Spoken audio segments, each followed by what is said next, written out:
Hello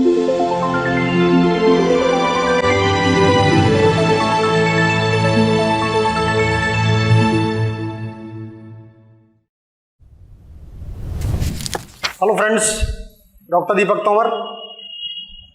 जो आज हमने विषय लिया है वो विषय हमारा जितना पढ़ाई से संबंधित है उतना दैनिक जीवन से भी संबंधित है। टॉपिक है आज का स्वप्न। स्वप्न अर्थात सपने। सपने क्या होते हैं, आप जो सपने देखते हैं उनका मीनिंग क्या होता है, आप जानने के लिए हमेशा उत्सुक रहते हैं और इस जानने के लिए बहुत जरूरी है। आपने सुना होगा प्राचीन काल से राजा महाराजाओं के सामने जब सपने आते थे तो अपने अपने पुरोहितों को बुलाते थे, विद्वानों को बुलाते थे और फिर वो अपना सपने विश्लेषण करवाते थे कि इसका मीनिंग क्या हुआ। आज रोजमर्रा जीवन में आप देखते हैं कि आप जब सुबह के टाइम अर्ली मॉर्निंग में सपने देखते हैं तो आपको लगता है कि अर्ली मॉर्निंग वाले सपने सच होते हैं। आपको कई बार ऐसा होता है कि सपने ऐसे दिखाई देते हैं कि आपको कोई सांप या नाग दिखाई देता है, या कभी आपको शेर दिखाई देता है, या आपको कभी मंदिर दिखाई देता है, कभी आप यमराज से लड़ रहे होते हैं, अर्थात कहीं भैंसे भाग रहे होते हैं, कहीं पहाड़ों पर चढ़ रहे होते हैं, कहीं पर उतर रहे होते हैं, कहीं पर पानी में तैर रहे होते हैं, और कहीं आप अध्ययन कर रहे होते हैं और कहीं आप बंदूक लेके भाग रहे होते हैं। अर्थात ऐसी बहुत सारी चीजें हैं, कहीं आप खेतों पे काम कर रहे होते हैं। अब सपने होते क्या हैं, क्या सपने सच होते हैं, क्या इनका कोई मीनिंग होता है, इसको लेकर प्राचीन काल से लेकर अब तक एशिया या यूरोप या भारत किसी भी देश विदेश या महाद्वीप में आज तक हजारों अध्ययन हो चुके हैं। हालांकि कुछ लोगों ने यह भी कहा कि सपने निरर्थक होते हैं, कुछ लोगों ने कहा कि सपने सार्थक होते हैं, लेकिन किसी भी चीज को जानने के लिए हमें उसके विश्लेषण करने की आवश्यकता पड़ती है। अर्थात सपनों का अर्थ जानना जरूरी है और जानने के लिए विश्लेषण बहुत जरूरी है। तो सपने किस तरीके से होते हैं, इसके लिए किस किसने अध्ययन किया है। देखिए, इसमें अब कुछ मनोवैज्ञानिकों के नाम है, हालांकि टॉपिक मनोविज्ञान से संबंधित है, टॉपिक सीटेट से भी संबंधित है, टॉपिक नेट साइकोलॉजी से भी संबंधित है, टॉपिक हमारा आज आम जीवन से भी संबंधित है, टॉपिक आज हमारा सभी से एक दूसरे से संबंधित, लड़की लड़के से संबंधित है, जवान और बुजुर्ग से संबंधित है। तो ऐसी स्थिति में आज हमारा टॉपिक है स्वप्न विश्लेषण, यानी कि सपनों का मतलब क्या होता है, क्या सपने वास्तव में, क्या स्वप्न वास्तव में निरर्थक होते हैं या सार्थक होते हैं। चलिए आइए इस पर प्रकाश डालते हैं। दोस्तों, सपने के बारे में जानने के लिए हर व्यक्ति उत्सुक रहता है, आप भी उत्सुक रहते हैं, मैं भी उत्सुक रहता हूं, हम सब उत्सुक रहते हैं। क्या सपने सच होते हैं, क्या सपने सार्थक होते हैं? हाँ, सब कुछ लोगों ने बताया कि सपने निरर्थक होते हैं, लेकिन ऐसा सही नहीं है। सपने सार्थक होते हैं, लेकिन सार्थकता को जानने के लिए हमें विश्लेषण की आवश्यकता पड़ती है और इस विश्लेषण के लिए जरूरी है। तो देखिए, हम सबसे पहले क्या लेते हैं, टॉपिक का नाम है हमारा स्वप्न, और स्वप्न में हम सबसे पहले लेते हैं इसमें फ्रायड। ये एक जो सिगमंड फ्रायड नाम के जो मनोवैज्ञानिक हैं, ये पेशे से चिकित्सक थे और यानी कि डॉक्टर थे। और जब ये डॉक्टर बने तो इन्होंने एक अपना प्राइवेट क्लिनिक खोला और प्राइवेट क्लिनिक खोलने के बाद इन्होंने अपने कई सारे पेपर पब्लिश किए और पब्लिश करने के बाद इन्होंने अपने ट्रीटमेंट का एक नया तरीका पेश किया, नया तरीका निकाला। और वो तरीका क्या था, यानी कि वो उनके पेशेंट जो होते थे उनसे उनके सपने पूछते थे। जब अपने पेशेंट से पूछते थे कि सपने, आपने क्या सपने देखा, तो व्यक्ति कहीं से कुछ ना कुछ बताने लगता था। तो सीधे सीधे कहते थे, आप अपने राइट वे में आपको क्या दिखाई दिया, आप वो बताइए। और उसके आधार पर उनका वो ट्रीटमेंट भी करते थे, वो ट्रीटमेंट कहीं हद तक सफल भी होता था। अर्थात सिगमंड फ्रायड ने एक अपने क्षेत्र में एक तरीके से क्रांति ला दी। तो सबसे पहले सिगमंड फ्रायड क्या कहते हैं स्वप्न के बारे में? स्वप्न वह प्रक्रिया है, प्रक्रिया मतलब प्रोसेस, जिसके द्वारा अचेतन मन की इच्छाएं चेतन मन में बदले हुए रूप में प्रवेश करती हैं। एक बात समझने के लिए आप एक छोटे छोटे पॉइंट को पहले समझ लें और इस वीडियो को पूरा देखना जरूरी है, तभी ये चीज समझ पाएगी, नहीं तो नीम हकीम खतरे जान वाली स्थिति उत्पन्न हो जाएगी। तो यहां पर दो शब्दों का प्रयोग हुआ, चेतन मन और अचेतन मन। चेतन मन वो होता है जो हमारा सक्रिय माइंड है, यानी कि जो चीजें हमारे सामने चल रही हैं, जिनके बारे में हम बात कर रहे हैं, जिनके बारे में हम सोच रहे हैं, जिनके बारे में हम खुल्लम खुल्ला विचार प्रकट कर रहे हैं, ये चेतन मन है। लेकिन जो बातें हम चाह रहे हैं लेकिन हमने अपनी उन बातों को दबा लिया है, समाज के डर से, मर्यादा के डर से, अपमान के डर से, भय के डर से, वो सारी चीजें, वो सारी थॉट, वो सारी थिंकिंग हमारे अचेतन मन में पहुंच जाती हैं। लेकिन वो चीजें जाकर वो खत्म नहीं होती, वो एक विकराल रूप धारण कर लेती हैं। और सिगमंड फ्रायड ने ये बताया कि एक लंबे समय के बाद वो अपना विकराल रूप धारण करके बाहर आती हैं। तो यहां पर क्या कहता है, अचेतन मन की इच्छाएं चेतन मन में बदले हुए रूप में प्रवेश करती हैं। अब सवाल ये आता है सपने की विशेषताएं क्या क्या होती हैं। देखिए, सपने सार्थक होते हैं, यानी कि ड्रीम्स आर मीनिंगफुल, यानी कि क्या कहते हैं सिगमंड फ्रॉयड कि जो सपने होते हैं वो मीनिंगफुल होते हैं, लेकिन उनको समझने के लिए एक प्रोसेस होता है, एक प्रक्रिया होती है, एक तरीका होता है जो हमें समझने के लिए चाहिए। दूसरा पॉइंट है सपने विभ्रात्मक होते हैं। विभ्रात्मक का मतलब यहां समझिए, एक विभ्रम होता है, एक भ्रम होता है। भ्रम वो होता है जहां हम रस्सी को सांप समझ लें या सांप को रस्सी समझ लें, यानी कि जो चीज है उसको वो ना समझ के दूसरा समझ ले, भ्रम होता है। लेकिन जो चीज ना हो, अर्थात मैं खड़ा हूं और किसी शमशान में और मैं सोच रहा हूं मेरे पीछे भूत है, और जो मेरे पीछे भूत है तो वो है नहीं लेकिन मैं समझ रहा हूं है, तो वो विभ्रम वाली स्थिति है। तो सपने विभ्रम भी होते हैं। तीसरा पॉइंट आता है सपने प्रतीकात्मक होते हैं। प्रतीकात्मक क्या होता है? सिंबॉलिक। सिंबॉलिक का मतलब होता है कि जो सपना आपको दिखाई दे रहा है, सपना वो नहीं है, वो किसी दूसरे क्षेत्र में यानी कि बदलकर दिखाई दे रहा है, आपको उसका मीनिंग समझना पड़ेगा। तीसरा पॉइंट है स्वप्न में इच्छा पूर्ति का प्रयास रहता है। इसका मतलब क्या होता है? जिस चीज की आप इच्छा पूर्ति नहीं कर पाते, सबके सामने नहीं कर पाते, आप चाहते बहुत हो, तो वो एक तरीके से सपने में आती है और वो आपकी इच्छा पूर्ति का प्रयास होता है। नेक्स्ट पॉइंट है अचेतन मन से संबंधित होते हैं, यानी कि जितने भी सपने होते हैं, जितने भी ड्रीम्स होते हैं, वो हमारे अनकॉन्शियस माइंड से संबंधित होते हैं, जो चीजें अंदर चली जाती हैं।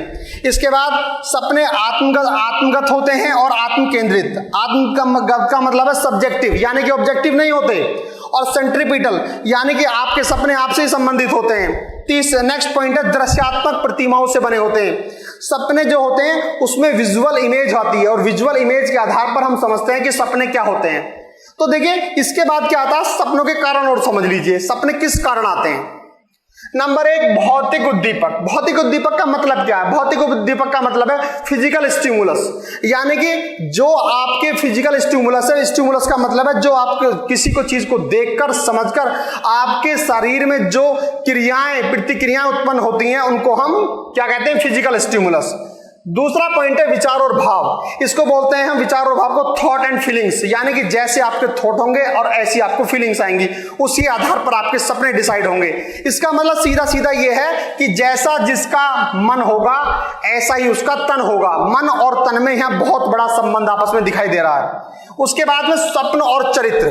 स्वप्न और चरित्र का मतलब टेम्परामेंट एंड कैरेक्टर, यानी कि 4 सपनों के कारण बताएं। अब 4 कारण को समझने का प्रयास कीजिए। जैसे एक छोटा बच्चा होता है, तो छोटा जो बच्चा होता है वो खेल के पीछे भागता है, उसको सबसे ज्यादा प्यारा क्या होता है? खेल होता है। अब जब वो बच्चा थोड़ा बड़ा हो जाता है, यानी कि वो बच्चा आपका किशोर अवस्था में आ जाता है, तो वो सेक्स के पीछे भागता है। और जब कुछ दिन के बाद जब वो बच्चा कुछ और बड़ा हो जाता है, तो उसकी ये इच्छाएं मर जाती हैं, दब जाती हैं या पूरी हो जाती हैं। उसके बाद वो धन के पीछे भागता है, और जब उसके पास धन आता है, उसकी एज भी बढ़ती रहती है, तो उसके बाद वो सम्मान के पीछे भागता है। तो एक जीवन का प्रोसेस है आगे बढ़ने का।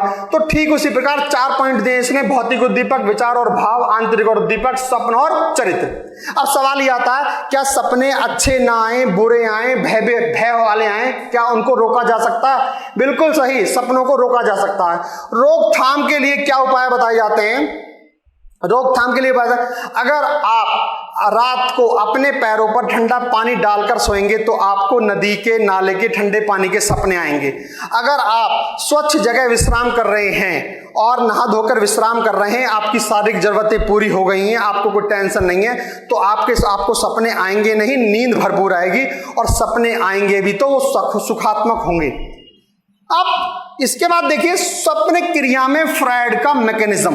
एक बात बहुत ही इंपॉर्टेंट है। इंपॉर्टेंट क्या है?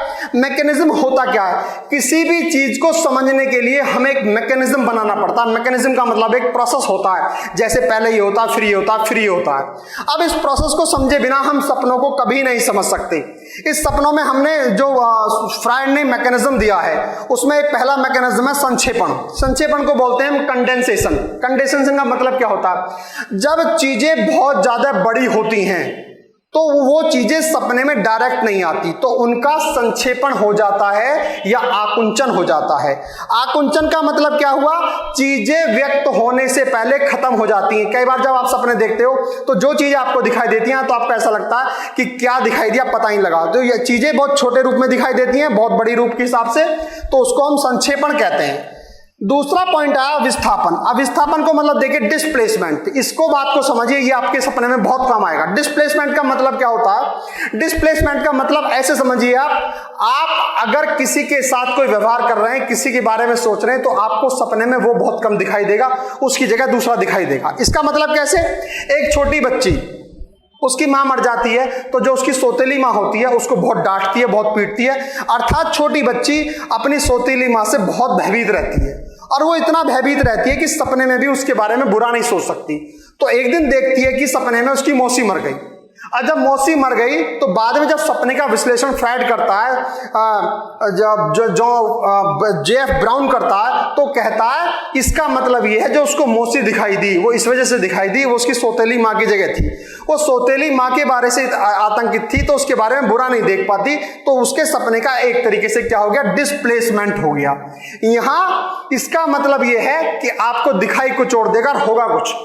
दूसरा इसका एग्जाम्पल एक और ले सकते हैं आप, एक छोटी बच्ची है 6 साल की, ये भी एग्जाम्पल ब्राउन ने दिया, और उसने कहा जब छोटी बच्ची 6 साल की होती है तो क्या होता है, वो सपना देखती है कि वॉशरूम के बाहर वो बैठी है और उसको टॉयलेट करने के लिए स्थान नहीं, मतलब उसकी मदर भी बाहर बैठी है और उसके फादर अंदर वॉशरूम में है, तो वो टॉयलेट करना चाह रही है उसकी मदर, लेकिन उसकी मदर को स्थान नहीं मिल पाता, तो उसकी जो छोटी बच्ची है वो सोचती है कि टॉयलेट करने के लिए स्थान नहीं मिल पा रहा। तो बाद में जब विश्लेषण करते हैं कि बच्ची स्वयं बिस्तर गीला कर देती है, जबकि सपने में क्या देख रही है? अपनी मां को। तो ऐसी स्थिति को हम सपने में क्या कहते हैं? डिस्प्लेसमेंट या विस्थापन कहते हैं। तीसरा पॉइंट प्रतिकरण। प्रतिकरण, दिस इज वेरी इंपॉर्टेंट। आप इसको समझने के बाद आपको सपनों की समस्या बहुत कम होगी। प्रतिकरण का मतलब क्या होता है? सिंबोलाइजेशन। सिंबोलाइजेशन क्या होता है कि आपको दिखाई क्या दे रहा है, आप सोच क्या रहे हैं। देखिए समझिए इस बात को। देखिए अगर आपको बोतल दिखाई दे रही है, नाव दिखाई दे रही है, डिब्बा दिखाई दे रहा है, गुफा दिखाई दे रही है, कमरा दिखाई दे रहा है, तो ये एक तरीके से फीमेल है, यानी कि ये स्त्रीलिंग है। आपको इन सब चीजों का दिखने का मतलब है कि आप कहीं ना कहीं फीमेल के बारे में मेल के द्वारा सोचा जा रहा है, या अगर फीमेल भी देख रही है तो ये सोच रही है कि ये स्त्रीलिंग वाली चीजें इसके सामने आ रही हैं। अगर आप छाता देख रहे हैं, अगर आप खंबा देख रहे हैं, अगर आप डंडा देख रहे हैं, तो इसका मतलब ये मेल को दर्शा रहे हैं। अब मेल को दर्शाने का क्या मतलब है? जेफ ब्राउन ने एक एग्जाम्पल बताया। एग्जाम्पल क्या था? देखिए सिंबलाइजेशन में बात 1940 की है, 1940 की। वो देखती है अमेरिका में एक स्टूडेंट है, मतलब एक लड़की है, वो स्टूडेंट है, उसका एक मित्र है जिसका नाम बिल है। तो जो वो बिल के साथ में अक्सर बॉयफ्रेंड गर्लफ्रेंड की तरह रहते हैं, तो एक दिन क्या होता है, वो सपना देखती है कि बरसात मतलब बदली वाला दिन है, बादल छा रहे हैं, और उसको अचानक सपने में बिल मिलता है और वो बिल के साथ चली जाती है। तो बिल कहता है मुझे बहुत जोर से भूख लगी है, तो वो एक रेस्टोरेंट में जाते हैं, वहाँ जलपान ग्रह करते हैं, और बिल के हाथ में छाता भी है, और वहाँ भरपेट भोजन करते हैं। भरपेट भोजन करने के बाद जब वहाँ भोजन कर लेते हैं तो बिल कहता है कि आप मेरा छाता पकड़ो और मैं अभी आया, बहुत जल्दी आता हूँ, आप पेमेंट करो। तो उसके पास पेमेंट करने के पैसे नहीं होते और वो बहुत तेजी से बिल भाग जाता है। तो वो लड़की सपने में देखती है, एकदम उठ खड़ी हो जाती है और उसे पसीने हो जाते हैं, घबरा जाती है, उसके पास पेमेंट तो नहीं है। बाद में ब्राउन ने उसका विश्लेषण किया कि वो जो सपना दिखाई दिया उसको, वो एक यौन इच्छा का था, उससे यौन संभोग का सपना था जो उसको खाना खाने में दिखाई दिया। इसके बाद देखिए चढ़ना, उतरना, तैरना, पेट भरकर भोजन, ये यौन संभोग या यौन इच्छा के एक तरीके से सिंबल हैं, यानी कि प्रतीक हैं ये। अगर आपको राजा रानी दिखाई दे रहा है तो राजा रानी दिखाई देने का मतलब है कि आप राजा रानी को एक तरीके से कैसे देख रहे हो? राजा रानी को आप अपने संरक्षण के रूप में देख रहे हो। अगर कहीं आपको यात्रा होती दिखाई दे रही है तो यात्रा का मतलब क्या आ रहा है? कि आप मृत्यु के नजदीक जा रहे हो। नेक्स्ट मैकेनिज्म आता है नाटकीकरण, यानी कि ड्रामाटाइजेशन। सपने में क्या होता है? ड्रामाटाइजेशन, एक ड्रामा की तरह आप देखते हो, जैसे एक के बाद एक घटना आपके मानस पटल पर होती चलती जाती है। यह भी नाट्यकरण भी एक तरीके से स्वप्न क्रिया फ्रायड के मैकेनिज्म का हिस्सा है। पांचवा आता है उपविस्तार। उपविस्तार को अंग्रेजी में कहते हैं सेकेंडरी एलाबोरेशन। सेकेंडरी एलाबोरेशन क्या होता है, इस बात को समझिए। कोई जब चीज निरर्थक होती है, कोई अतार्किक होती है, उसको तार्किक बनाकर या सार्थक बनाकर एक तरीके से देखना, उसको हम उपविस्तार कहते हैं। अब यहां तक तो दोस्तों ये स्वप्न क्रिया के फ्रायड के मैकेनिज्म की बात चल रही थी। अब आते हैं हम जिन्होंने